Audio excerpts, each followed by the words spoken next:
política é uma verdadeira montanha-russa. Em alguns momentos você está lá embaixo, de repente sobe, desce em velocidade meteórica novamente. É assim que funciona. Ontem, o governo Lula estava correndo risco de perder vários de seus ministérios, mas o poder do sistema mostrou a força que tem. E hoje ele comemora derrotas da direita. Dentre uma delas, nós podemos citar uma ação que tornou inelegível e cassou o mandato de um dos melhores senadores que o Congresso tem, o senador Rogério Marinho. A gente vai comentar isso com você aqui, é grave. Também vamos falar com vocês aqui de uma ofensiva da Polícia Federal contra Arthur Lira. Enfim, muita coisa aconteceu em pouco tempo e a gente vai trazer todas essas informações para vocês agora. Se você é novo no canal, não esqueça de se inscrever. Nós temos a meta rumo a 1.400.000 seguidores. Dê uma força para a gente. Se é novo no canal, prazer. Eu sou o Dr. Sandro Gonçalves, sou advogado, jurista, filósofo político e é sempre um prazer enorme estar aqui e poder discutir um pouquinho das nossas pautas com você. Bora começar de matéria da CNN? Juiz do Rio Grande do Norte condenou Rogério Marinho à perda do mandato em ação sobre supostos cargos fantasmas na Câmara Municipal de Natal. Essa ação ainda cabe recurso, mas chama muito a atenção e causa muita estranheza a velocidade que ações contra parlamentares da direita vêm sendo julgadas. O devido processo legal em que se avalia igualdade para todos está sendo questionado por muitos juristas sobre a velocidade acelerada que opositores ao governo Lula vêm respondendo por processos. Nesse caso do Rogério Marinho, que na minha visão é um parlamentar ímpar, já foi ministro de Bolsonaro, ele teve a decisão dada pela Justiça do Rio Grande do Norte, que condenou na quarta-feira o senador Rogério Marinho à perda do mandato em ação sobre supostos cargos fantasmas na Câmara Municipal de Natal, onde ele foi vereador entre 2001 e 2003 e entre 2005 e 2007. A decisão é do juiz Bruno Montenegro Ribeiro Dantas. Marinho ainda pode recorrer dessa decisão. A CNN tentou entrar em contato com o senador para ele comentar, mas ele não deu a manifestação ainda e sua assessoria só disse que ele vai recorrer. Gente, já é mais um. Pablo Marçal sequer chegou a ser eleito, mas ganhou nos votos. Será que a vontade popular não vale? Deltan Dallagnol foi o primeiro a cair. O próximo foi o Marcelo Crivella, também já caiu. E agora, Rogério Marinho. A lista está repleta. Carla Zambelli, Eduardo Bolsonaro, Sérgio Moro, Nicolas Ferreira, enfim. A coisa fica cada vez mais grave em relação à invertida que a esquerda vem dando contra os parlamentares, contra os membros da direita. E não é só quem é de direita, não, é qualquer um que resolva se opor ao governo Lula. Coincidentemente, após se opor ao governo Lula, Lira foi surpreendido com um processo que estava parado há muito tempo. Assim como o caso do Rogério Marinho, que é de 2003, agora resolveu ser julgado. É uma mera coincidência da política brasileira. No caso do Lira, também. O Lira pode ser julgado por corrupção passiva pelos STF na semana que vem. O assessor parlamentar do presidente da Câmara foi apreendido em 2012 com R$106 mil em dinheiro. Denúncia é baseada e PGR pede o arquivamento. Ou seja, mas é uma grande coincidência, né? Aconteceu em 2012, agora 10 anos depois, essa ação resolve ser retomada no STF. Que coisa interessante, isso não te chama a atenção? É muito interessante, não é? As coincidências que o mundo jurídico traz. Pois é, mas não para por aqui não. Afinal, diziam que Bolsonaro era o cara que utilizava as máquinas do governo, ou seja, o sistema do governo a favor dele. Lula jamais faria isso. Será? CNN Brasil. Aliados do Arthur Lira reagiram com desconfiança à operação da Polícia Federal. Para integrantes do governo, o episódio exigirá um esforço dobrado do Planalto para a melhor relação entre Lula e o presidente da Câmara. Pois é, a Polícia Federal, coincidentemente, no dia que Lira se opôs a Lula, resolveu fazer uma operação em todos os aliados de Lira, ex-assessores, correligionários. Inclusive, foi localizado um cofre lotado de dinheiro na casa de Lira. Coincidência também, mas, na casa de um assessor de Lira, de um ex-assessor de Lira. O Arthur Lira deu a resposta. Cada um é responsável por seu CPF, diz Lira, após ex-assessor ser alvo da operação. Investigação apura um desvio de 8 milhões do FNDE em aquisições de kit de robótica para prefeituras de Alagoas, estado do presidente da Câmara. O investigado foi nomeado para cargo na liderança do PP, quando o parlamentar ocupava o posto.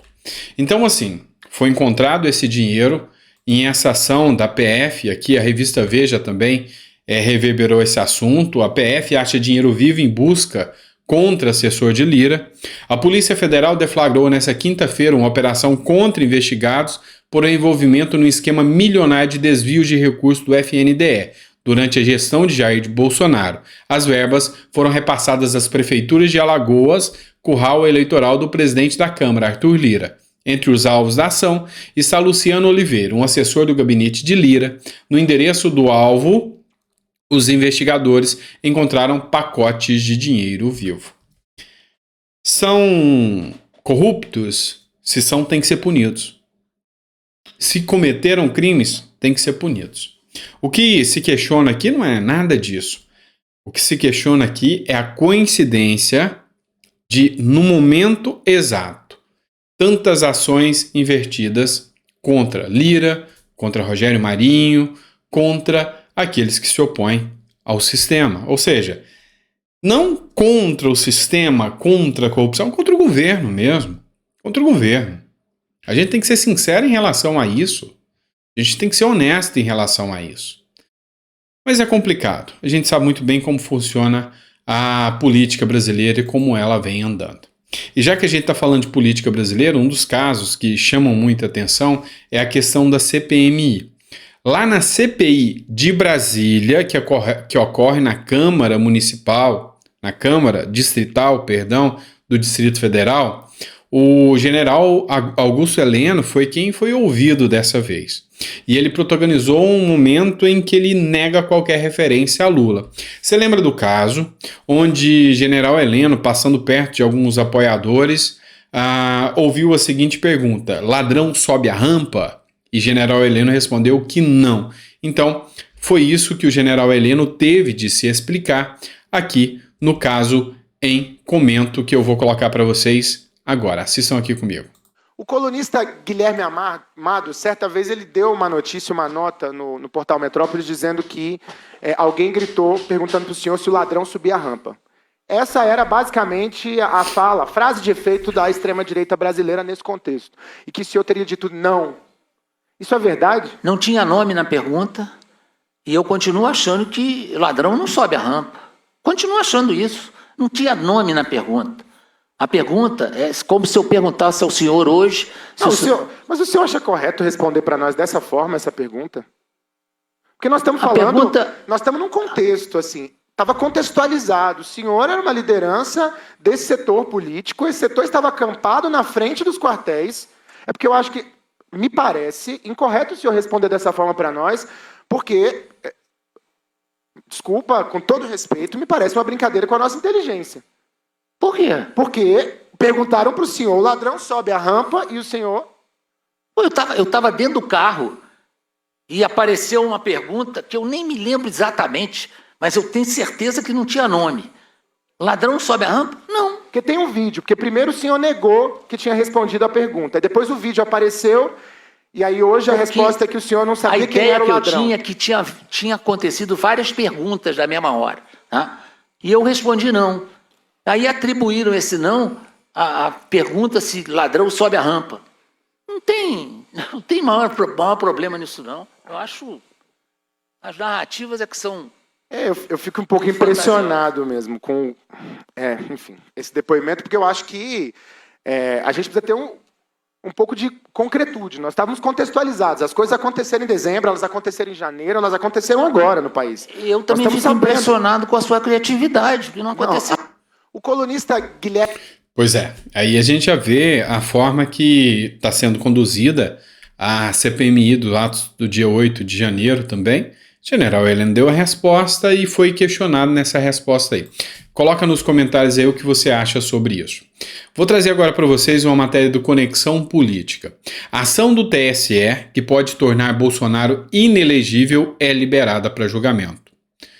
O Corregedor-Geral da Justiça Eleitoral, Benedito Gonçalves, deu o aval para o julgamento de uma ação que poderá resultar na inelegibilidade do ex-presidente Jair Bolsonaro do PL. Agora cabe ao presidente do TSE, ministro Alexandre de Moraes, agendar a análise em plenário.